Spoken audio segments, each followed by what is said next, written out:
أعوذ بالله من الشيطان الرجيم. بسم الله الرحمن الرحيم. الرحمن علم القرآن خلق الإنسان علمه البيان.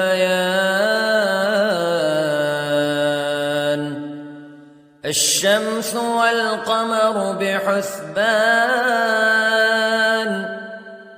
والنجم والشجر يسجدان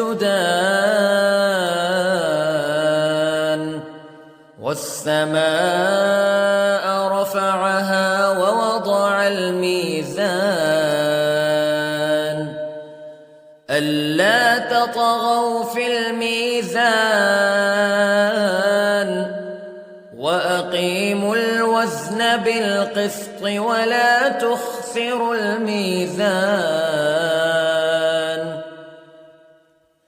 والأرض وضعها للأنام فيها فاكهة والنخل ذات الأكمام والحب ذو العصف والريحان فبأي آلاء ربكما تكذبان. خلق الإنسان من صلصال كالفخار وخلق الجان من مارج من نار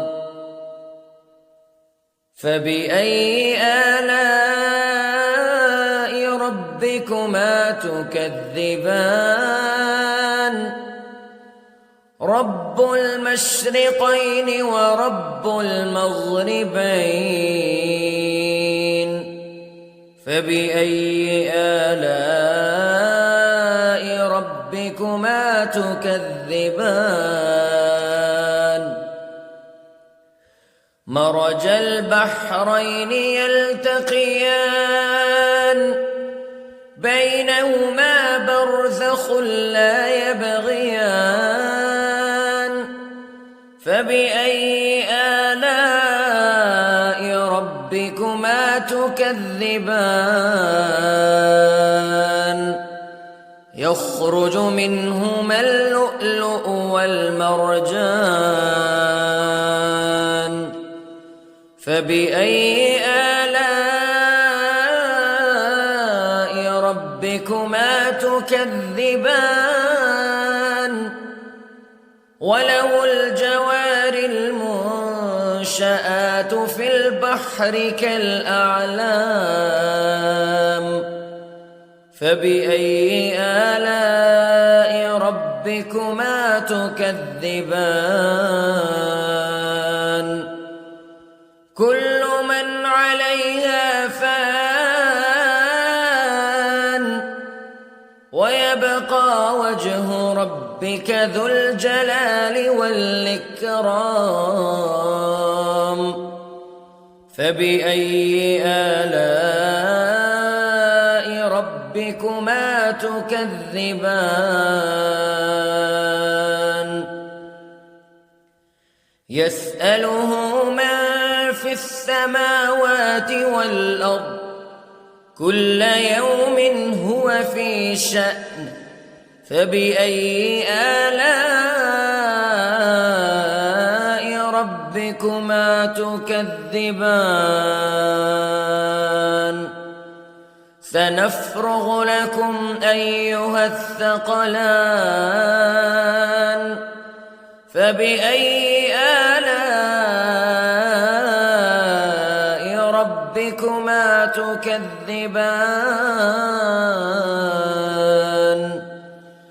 يا معشر الجن والإنس استطعتم أن تنفذوا من أقطار السماوات والأرض فانفذوا لا تنفذون إلا بسلطان فبأي آلاء ربكما تكذبان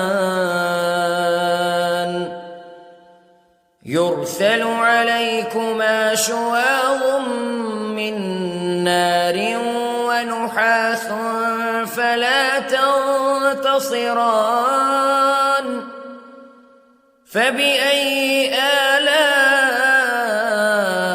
ربكما تكذبان فإذا انشقت السماء فكانت وردة كالدهان فبأي آلاء ربكما تكذبان فيومئذ لا يسأل عن ذنبه إنس ولا جان فبأي آلاء ربكما تكذبان يعرف المجرمون بسيماهم فيؤخذ بالنواصي والأقدام فبأي آلاء ربكما تكذبان هذه جهنم التي يكذب بها المجرمون يطوفون بينها وبين حميم آن فبأي آلاء ربكما تكذبان ولمن خاف مقام ربه جنتان فبأي آلاء ربكما تكذبان ذواتا أفنان فبأي آلاء ربكما تكذبان فيهما عينان تجريان فبأي آلاء ربكما تكذبان فيهما من كل فاكهة زوجان فبأي آلاء ربكما تكذبان متكئين على فرش بطائنها من استبرق وجنى الجنتين دان فبأي آلاء ربكما تكذبان فيهن قاصرات الطرف لم يطمثهن إنس قبلهم ولا جان فبأي آلاء ربكما تكذبان كأنهن الياقوت والمرجان فبأي آلاء ربكما تكذبان هل جزاء الإحسان إلا الإحسان فبأي آلاء ربكما تكذبان ومن دونهما جنتان فبأي آلاء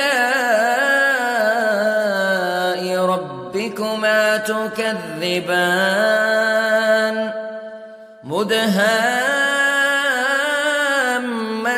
مدهامتان فبأي آلاء ربكما تكذبان فيهما عينان نضاختان فبأي آلاء ربكما تكذبان فيهما فاكهة ونخل ورمان فبأي آلاء ربكما تكذبان فيهن خيرات حسان فبأي آلاء ربكما تكذبان حور مقصورات في الخيام فبأي آلاء ربكما تكذبان لم يطمثهن إنس قبلهم ولا جان فبأي آلاء ربكما تكذبان متكئين على رفرف خضر وعبقري حسان فبأي آلاء ربكما تكذبان تبارك اسم ربك ذي الجلال والإكرام